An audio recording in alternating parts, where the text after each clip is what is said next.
వైకాపా నేతలపై రాష్ట్ర ప్రధాన ఎన్నికల అధికారికి తెలుగుదేశం ఫిర్యాదు చేసింది. ఎన్నికల అవకతవకలపై సీఈఓ చర్యలు తీసుకోవాలని విజ్ఞప్తి చేసింది.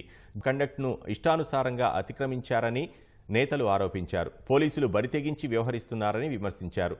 టీ కప్పులపై అంబటి రాంబాబు, అనిల్ కుమార్ యాదవ్ ఫోటోలను ముద్రించి సత్తెనపల్లిలోని అన్ని టీ స్టాళ్లలో ఇచ్చి అందులోనే టీ పోసి అమ్మాలని చెబుతున్నారని తెలుగుదేశం నేత వర్ల రామయ్య ఆరోపించారు.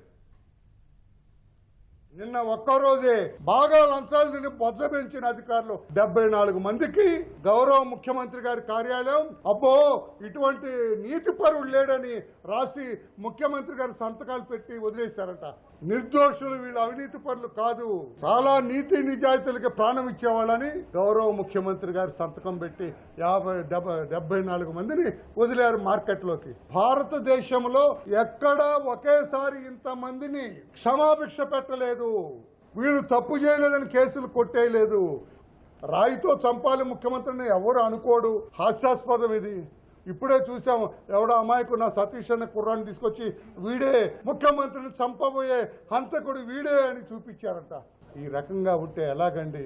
ఎందుకు కమిషనర్ తప్పటడుగులు వేస్తున్నారు? తప్పటడుగులు ఇలా తప్పుటడుగులు వేసే అధికారులు భవిష్యత్తులో మూల్యం చెల్లిస్తారని చెప్పి కూడా తెలియజేస్తూ